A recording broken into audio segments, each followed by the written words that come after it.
Innal hamdalillah nahmaduhu wa nasta'inuhu wa nastaghfiruh wa na'udzu billahi min syururi anfusina wa min sayyiati a'malina may yahdihillahu fala mudilla lahu wa may yudlilhu fala hadiya lahu asyhadu an la ilaha illallah wahdahu la syarika lah wa ashhadu anna muhammadan abduhu wa rasuluh. Faqala Allah Ta'ala fil Qur'anil Karim, a'udzu billahi minasyaitonir rajim. Rabbi habli hukma wa alhiqni bis sholihin waj'al li lisana sidqin fil akhirin waj'alni min warasati jannatin na'im waghfir li abi innahu kana minadh dhallin. Al-Qur'an Surat Asy-Syu'ara ayat 83 sampai dengan ayat 86. Amma ba'du. Alhamdulillah, senantiasa kita panjatkan puji dan syukur kepada Allah Subhanahu wa taala. Alhamdulillah kita masih diberikan kekuatan iman dan Islam sehingga kita dapat melaksanakan seruan daripada Allah Subhanahu wa taala, yakni melaksanakan sholat Jumat berjamaah. Yang mudah-mudahan segala aktivitas kita dicatat oleh Allah sebagai amalan solihan, amalan mutaqabbalan, amin ya rabbal alamin. Hadirin ikhwati iman yang dimuliakan oleh Allah Subhanahu wa taala, kadang-kadang harapan dan keinginan begitu besar, tetapi doa dan ikhtiar kita tidak maksimal, sehingga apa yang kita harapkan dan kita inginkan tidak tercapai. Dan setelah tidak tercapai, tidak sedikit orang menyalahkan kepada Allah Subhanahu wa taala, bersuudzon, padahal Allah Subhanahu wa taala senantiasa menanti permohonan dari kita. Dan Allah Subhanahu wa taala senantiasa akan mengayomi, memberikan perlindungan dan memberikan kekuatan kepada kita seandainya kita berusaha secara maksimal. Dan dalam ayat Al-Qur'an Allah menantang kita, ud'uni astajib lakum, berdoalah kepadaku niscaya aku akan kabulkan. Hadirin ikhwati iman, kita baca dalam Al-Quran ayat-ayat yang menerangkan bagaimana para nabi pun tidak berhenti untuk senantiasa memohon kepada Allah dan berusaha sekuat tenaga untuk mencapai daripada apa yang dia mohonkan itu. Di antaranya Nabiullah Ibrahim. Dalam muqaddimah saya bacakan dalam Al-Quran surat Asy-Syu'ara ayat 83 sampai ayat 86. Nabi Ibrahim memohon dengan 5 permohonan. Dari 4 ayat itu Nabi Ibrahim memohon 5 permohonan. Hanya saja yang satunya Allah tidak mengabulkan. Tapi sekelas Nabiullah Ibrahim yang dikenal dengan Khalilullah, kekasih Allah, beliau tidak berhenti memohon kepada Allah. Bagaimanakah dengan kita? Kita tidak memiliki jaminan apa-apa. Para nabi itu dimaksum dari kesalahan. Ketika salah ditegur dengan wahyu oleh Allah dan dijamin masuk surganya, tapi mereka tidak berhenti memohon kepada Allah. Sedangkan kita yang tidak memiliki jaminan dari Allah, dimaksum dari kesalahan, tetapi alangkah jarangnya kita memohon kepada Allah. Hadirin ikhwati iman, apa yang dimohonkan oleh Nabiullah Ibrahim itu dalam Al-Quran surat Asy-Syu'ara ayat 83-nya, Nabi Ibrahim memohon, Rabbi habli hukman. Yang pertama Nabi Ibrahim memohon kepada Allah itu, Rabbi habli hukman, ya Allah, tambahkanlah kepadaku hukman. Apa yang dimaksud dengan hukman? Ibnu Abbas mengatakan yang disebut dengan hukman itu adalah al-ilmu. Sedangkan menurut Ikrimah mengatakan hukman itu adalah al-aqlu, akal. Kemudian Imam Mujahid mengatakan al-hukman itu adalah Al-Quran.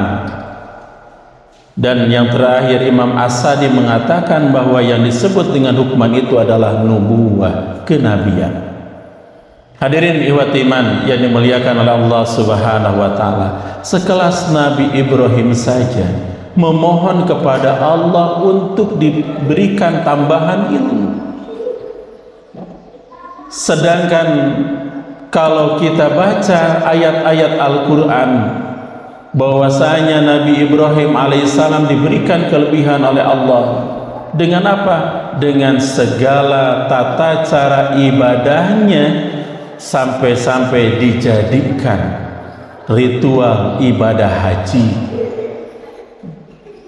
seperti lempar jumroh tatkala beliau ingin menyembelih Ismail, digoda oleh setan, kemudian setan dilemparinya dengan kerikil, maka dijadikan kaifiyah dalam ibadah haji lempar jumroh. Kemudian perjalanan Nabi Ismail yang ditinggal oleh Nabi Ibrahim beserta dia hanya ditinggal dengan ibunya saja. Kemudian ibunya lari ke Sofa dan Marwah, dijadikan ritual ibadah. Tatkala membangun masjid atau Ka'bah, kemudian tempat berdirinya Nabi Ismail itu dijadikan tempat untuk sholat sunat setelah melaksanakan tawaf. Ritual setelah selesai membangun Ka'bah, kemudian Nabi Ibrahim keliling 7 kali Ka'bah. Itu dilaksanakan dalam kaifiyah pelaksanaan haji dan umrah dengan melaksanakan tawaf. Hadirin ikhwati iman, kemudian apa lagi? Penyembelihan Ismail dijadikan prosesi jadi ibadah kurban. Jadi kalau Nabi Ibrahim memohon ilmu sudah lebih luar biasa, karena beliau adalah orang terpilih, karena pada saat itu beliau diangkat sebagai nabi.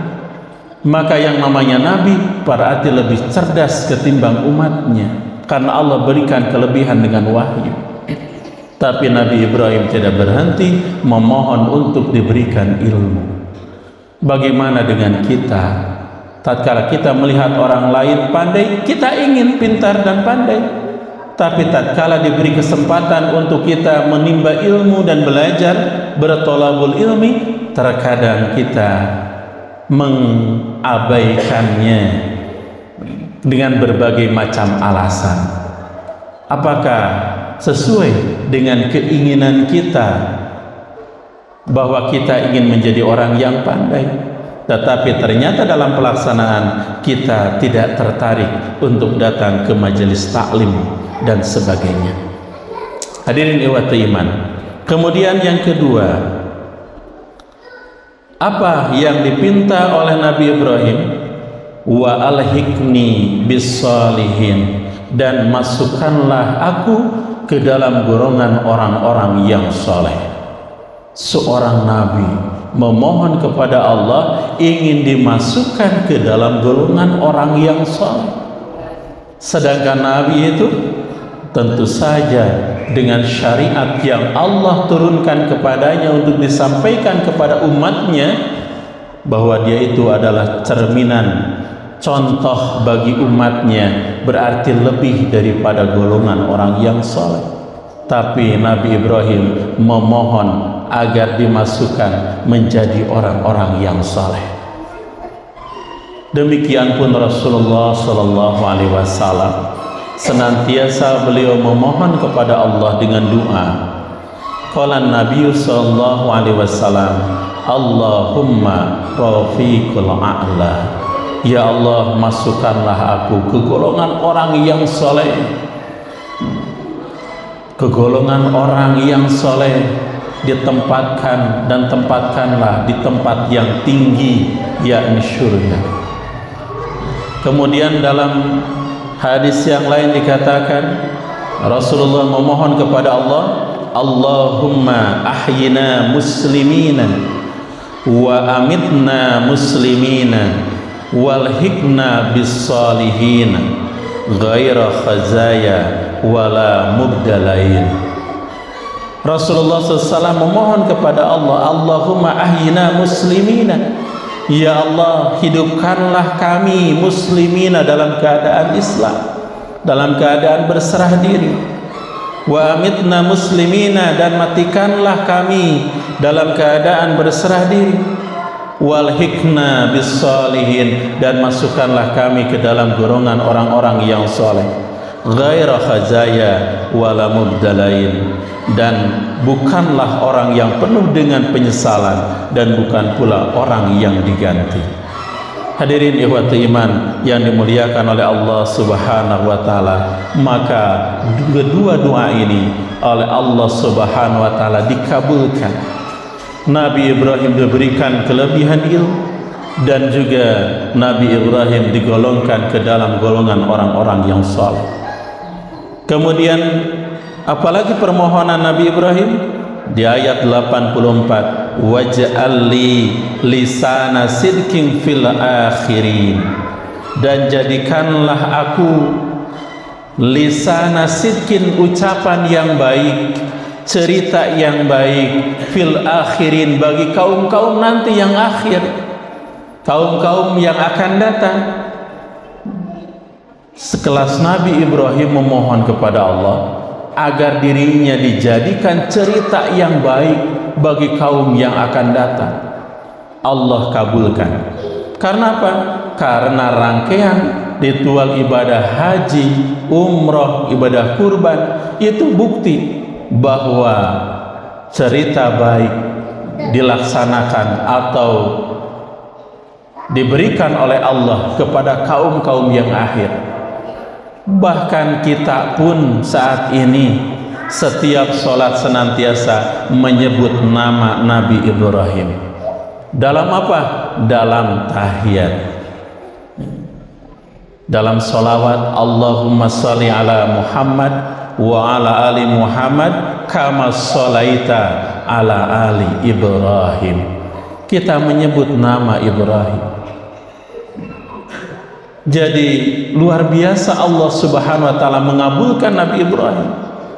Sedangkan kita belum tentu, generasi anak cucu kita ke depannya bagaimanakah mereka bercerita tentang kita.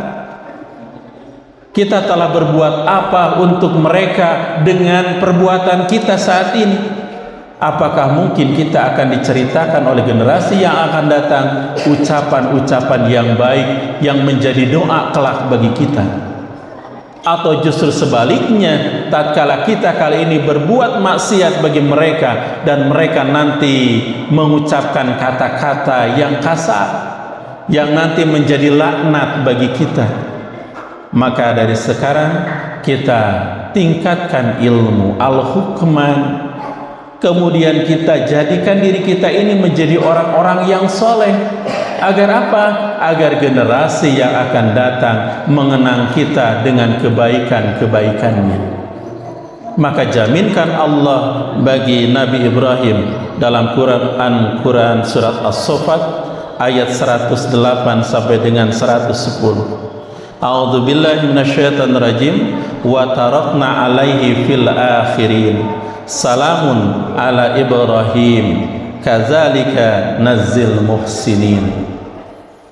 Nabi Ibrahim diberikan oleh Allah Subhanahu wa taala wa tarakna alaihi fil akhirin, dan kami tinggalkan alaihi baginya fil akhirin, bagi kaum yang akhir, menjadi kenang-kenangan. Wa tarakna alaihim fil akhirin, kami jadikan kenang-kenangan baginya fil akhirin, bagi kaum yang akhir, dikenang kebaikannya. Salamun ala Ibrahim, kesejahteraan, keselamatan atas Ibrahim. Karena apa? Setiap umat Islam senantiasa bersolawat kepada Nabi Ibrahim.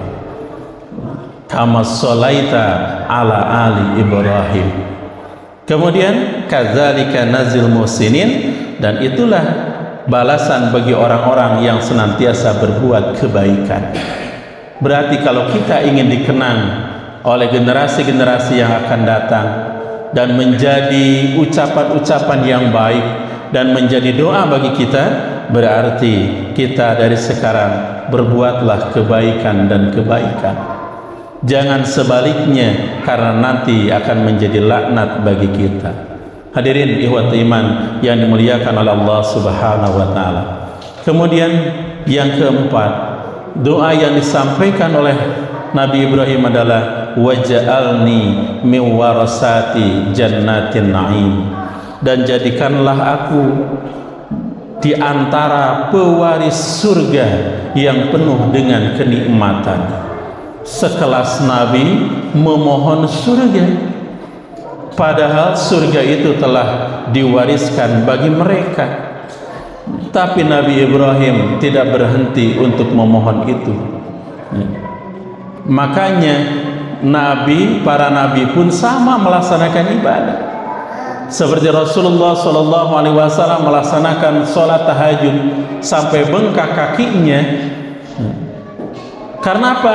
Karena beliau menyadari bahwa utusan Allahnya itu bukan suatu jaminan dirinya menjadi ahli surga,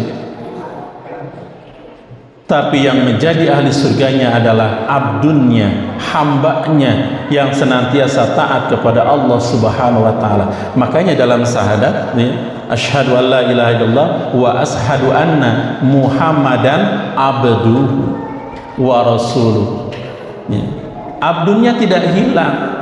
Makanya Rasulullah tidak berhenti untuk beribadah kepada Allah, sampai Siti Aisyah mengatakan, kenapa engkau melaksanakan ibadah sampai bengkak kaki padahal engkau telah memiliki jaminan dari Allah, dimaksum dari kesalahan dan menjadi ahli surga? Tapi Rasul mengatakan, saya ingin tergolong menjadi hamba-hamba Allah yang abdan syakur, menjadi hamba Allah yang bersyukur. Itu luar biasa. Padahal sekelas Nabi, ya, kekasih Allah, tetapi memohon untuk diwarisi surga. Maka Allah berikan jaminan dalam Quran surat An-Nisa ayat 69, may yuti'illaha wa rasulah fa ulaika an'amallahu alaihi minan nabiyyin. Di antaranya seperti itu, ya, bahwa barang siapa yang taat kepada Allah dan Rasul, maka mereka akan bersama orang-orang yang Allah berikan nikmat kepada mereka. Di antaranya siapa yang telah diberikan jaminan surga? Minan nabiyyin, yakni golongan para nabi. Jadi para nabi telah terlebih dahulu untuk mendapatkan ahli surga. Ternyata hadirin ikhwati iman, sekelas Nabi saja memohon kepada Allah untuk meminta kepada Allah untuk dijadikan ahli surga. Maka tinggal kita saat ini, adakah keinginan kita, cita-cita kita untuk menjadi ahli surga? Tentu kalau keinginan dan cita-cita ada, tinggal kita perbanyak doa, berikhtiar dengan apa? Dengan kita memohon kepada Allah untuk diberikan hukman ilmu, kemudian kita digolongkan dengan orang-orang, dimasukkan kepada golongan orang-orang yang soleh. Maka dari sekarang kita lebih dekat lagi dengan orang-orang soleh tersebut. Kemudian kita memohon agar kita ini menjadi kenang-kenangan, dikenang baik dengan ucapan-ucapan yang baik bagi generasi yang akan datang. Maka tinggalkan kebaikan-kebaikan dari sekarang, dan insya Allah jaminan syurga Allah wariskan bagi orang-orang tersebut. Barakallahu li wa lakum.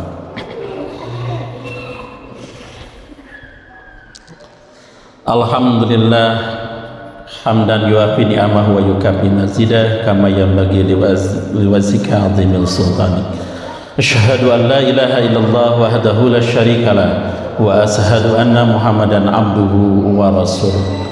Hadirin ikhwati iman yang dimuliakan oleh Allah Subhanahu wa taala, maka ada satu doa yang dimintakan oleh Nabi Ibrahim kepada Allah Subhanahu wa taala yang terakhir adalah waghfir li abi innahu kana minadh-dhallin. Waghfir li abi, ya Allah ampunilah bapakku, innahu kana minadh-dhallin, sesungguhnya keadaan bapakku itu di antara orang-orang yang zalim. Kenapa? Karena Ajar itu tukang membuat patung untuk disembah pada waktu itu, sehingga tatkala meninggal dunia Ajar masih berbuat demikian. Artinya dia masih menjadi tukang pembuat, masih dalam keadaan menjadi tukang pembuat patung.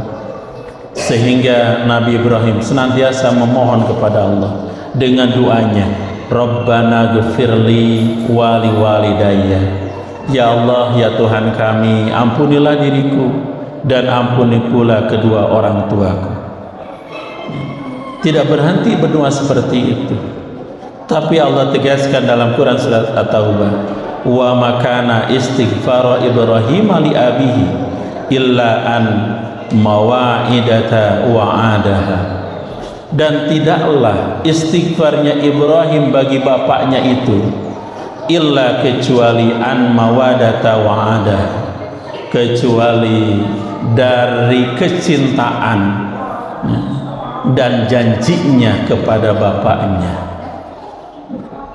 sehingga Allah memberikan keputusan tentang bapaknya itu dalam Quran surat Al-Mumtahanah ayat 4. Illa qala Ibrahim li abihi astaghfiranna laka wa ma amliku laka minallahi min syai'.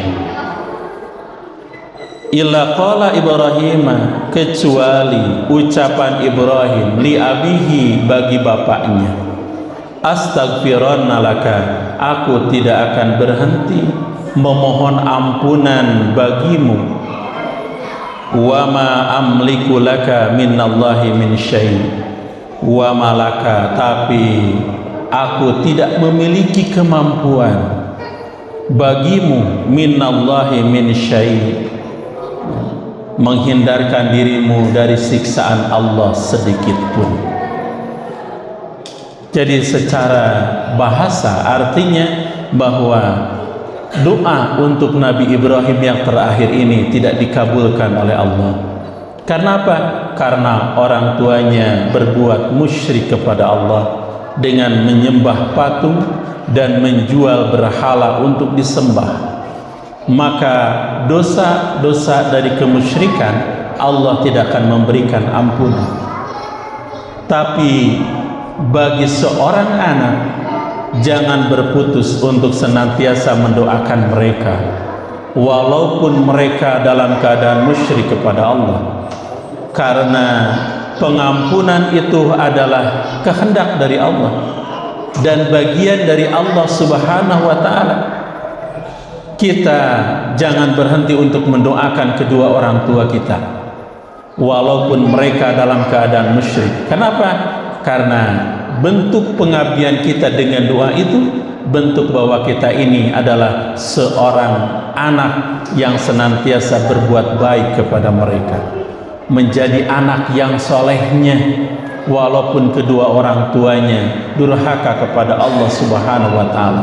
Tetapi siapa tahu dosa-dosa mereka yang perbuat itu karena kebodohannya, karena ketidaktahuannya, maka Allah akan senantiasa menurunkan ampunan atas itu. Tetapi kalau dosa-dosanya yang disengaja, tentu saja Allah tidak akan memberikan ampunan. Tapi kita memohon kepada Allah, itu adalah bagian dari ibadah kita kepada Allah Subhanahu wa taala dan bakti kita kepada orang tua. Jangan sampai kedua orang tua kita berlumut dengan dosa, tetapi kita menganggap dah orang tua kita mah sudah musyrik, tidak akan diterima, buat apa kita mendoakan? Pemahaman itu adalah pemahaman yang salah. Buktinya Nabi Ibrahim saja tidak berhenti untuk memohon kepada Allah walaupun dirinya tidak memiliki jaminan orang tuanya bisa bebas dari siksaan Allah. Artinya walaupun Allah tidak memberikan ampunan, tapi kita jangan berhenti untuk mendoakan mereka, karena balasan kebaikan tentu bagi kita sebagai anak yang soleh. Hadirin ikhwat iman yang dimuliakan oleh Allah Subhanahu wa taala, maka itulah doa yang disampaikan oleh Nabi Ibrahim kepada Allah Subhanahu wa taala, walaupun yang satunya tidak dikabulkan oleh Allah, tetapi tidak berhenti untuk berdoa. Mudah-mudahan kita semua bisa senantiasa menyandingkan antara keinginan, harapan dengan doa dan ikhtiar kita, sehingga apa yang kita mohonkan kepada Allah dikabulkan oleh Allah Subhanahu wa taala. Itu saja yang saya sampaikan. Mohon maaf atas segala kekurangan. Benar datang dari Al-Quran dan As-Sunnah. Kesalahan, kekeliruan ketika saya menyampaikan. Mudah-mudahan kita senantiasa diberikan keistiqomahan untuk senantiasa berbuat kebaikan dan kebaikan. Itu saja yang sudah disampaikan. Ditutup dengan doa, Rabbana atina fid dunya hasanah wa fil akhirati hasanah wa qina azabannar. Aqulu qouli hadza wa astaghfirullaha li wa lakum. Wassalamu alaikum warahmatullahi wabarakatuh.